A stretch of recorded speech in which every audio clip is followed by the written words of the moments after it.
Well, howdy. Good to see y'all again. Well, actually, you can see me. We don't have two-way vision here.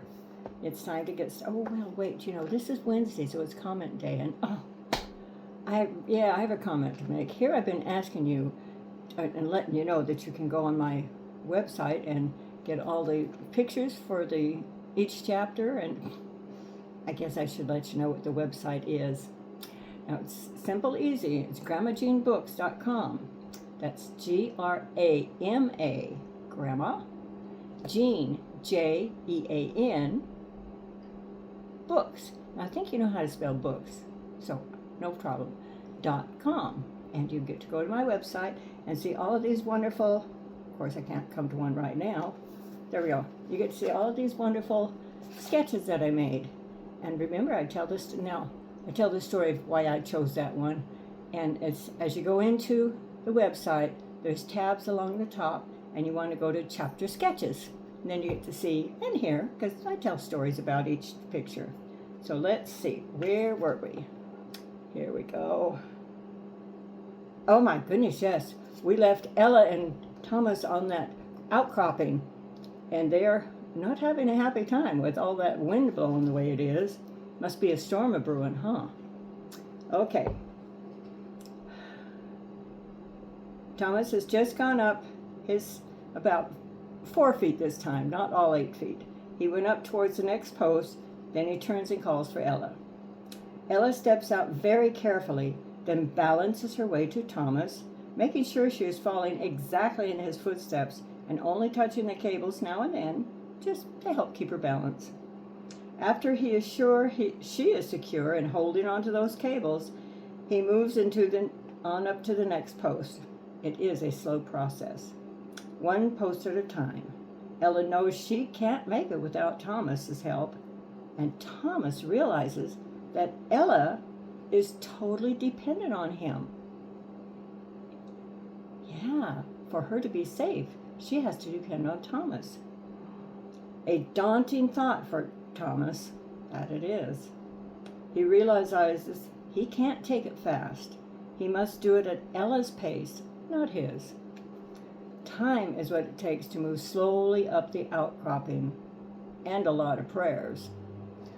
They move slowly and steadily for over an hour. Then Ella tugs at Thomas's shirt, and as he turns to move toward the next post, and she requests, "Thomas, I really need to rest. Sorry." "Oh, Thomas apologizes. You're right. I should have thought of that before. Let's just sit here by this post for a while." He smiles, and Ella says, 10 minutes. Thomas quietly nods his head in agreement. While waiting, Ella looks up at Thomas and sighs. "I sure am thirsty." Again, Thomas apologizes. "I should have thought of that too. Here, let me find you a pebble." Ella says, "Whatever for?" Thomas just keeps looking as he responds, "You can hold it in your mouth and it will build up saliva and take away the thirst you're feeling." Ella earnestly says, "What am I looking for?" Thomas calmly replies, "It should be as big as your thumbnail, not mine." He grins, then continues, "With no sharp edges." Ella shakes her head in the negative as she says, "That will be a trick in this mess." They both begin looking in earnest. Just then, a strong gust of wind slams Thomas to the post. He grabs the post and Ella. She buries her head in his lap, holding tight to him, and they wait it out. Again, the wind batters them for several minutes. When he's finally passed, Thomas gently says, "Good things we were seated together when that hit." Then they continue looking for a pebble. "Ta-da," says Ella, "I found one. Well, not really round. Look, it is the right size." Thomas takes the pebble, gets out his trusty pocket knife that Uncle Charlie had given him, and scrapes off the couple of edges, then hands it back to her, saying, "Here, try it. Just wipe it off on your shirt. It'll be fine." Ellie gladly takes the pebble, cleans it off, and puts it in her mouth. Thomas guides her carefully. Try to keep it under your tongue." Within seconds, Ella grins. "It's working." "Oh, thank you, Thomas," and she gives his arm a hug. Then Thomas finds a pebble for himself. When the 10 minutes are up, Ella stands up, ready to move on. Tommy is impressed with this little pixie of his. As he turns toward the next post, he pauses, looks at Ella, and says, "When the next strong gust of wind comes, just lay down and grab that bottom cable wherever you are. You got it?" Ella, wide-eyed with fear, nods her head in affirmation. Then Thomas leads out again, with a prayer in his heart. In spite of the occasional strong winds, now and then, the slippery slate, sandy soil, and shale, after a couple of hours and a few rest stops, they finally come to the top of the outcropping. Sure enough, there's Champ and Bruce, watching and waiting. Bruce is quick to congratulate them and hand them each a canteen of water. Ella is relieved to get a cool drink. Thomas is grateful too and offers up a silent prayer of gratitude. Foreman Bruce says, "Now take it slow, don't drink too fast." Right. Quickly, Ralph and Paul are joining them. Ralph is calling out, "That was amazing! Did you see that, Bruce? That wind came out of nowhere." "They sure were lucky." Paul quickly says, "That wasn't luck. That was a blessing. Amazingly, they didn't get battered around more than they did." Bruce is in full foreman mode and lets them know, "That storm will be here upon us before we can reach High Meadow. We'll need to hunker down in this location. We need to do it now. I found a place in the forest that we can bed down for the night. Follow me." And so they do. Bruce takes them away from the fence line and a little way back into the forest. He's heading for a tight grove of trees that he found. He's concerned for the group and gives them directions as they're walking, telling them, "That storm looks like it could dump a lot of rain. It's coming from the east, and those are the worst storms." Explaining as they go that the ground is too steep for the tent, Bruce says, "We're going to need to use this rain covering of the tent to make a hammock for Ella." Just then there's a clash of thunder. Not near, not too loud, just enough to let Bruce recognize that they have precious little time to prepare for a rainy night. As they are walking to this sheltered area, he begins to make assignments. "Ralph, Paul, you will not be using those cameras once we get to the campsite." Ralph has scurried up next to Bruce and has his camera pointed directly on Bruce to get all the information recorded. Bruce hurriedly continues, "I need both of you to gather all the green pine boughs you can find. You have those emergency items in your backpack, the hatchet and the fishing knife. Well, use them to cut down saplings and small branches off the lower parts of the trees. Put them in 2 piles by the trees that I will show you." Both quickly agree to do whatever is needed. Bruce thoughtfully continues, "Thomas, you will need to quickly get that rain covering and rope out of the supplies and safely set up a hammock. I'll show you which trees to use." Thomas, with complete compliance, merely answers, "Yes, sir." Ella pleadingly asks, "Me? What can I do to help?" Bruce seriously tells her about her assignment as he pensively says, "Don't think that's a wimpy job. It's very important, too. You will need to tend to Champ. Do what you can to keep him calm. Once the boughs are in place, all of us will need to unload the supplies quickly and get them secured on top of that pine bough. Then, Ella, you will need to secure Champ in a shelter place. There may be hail involved in this summer storm." Oh, Ella assures him, "Oh, yes, I can do that." Bruce thinks over some more and continues, "There's one more thing each of you will need to do as soon as we get there. Get those lunch sacks out that Maria gave you. That will be your dinner tonight. No time to fix a hot meal.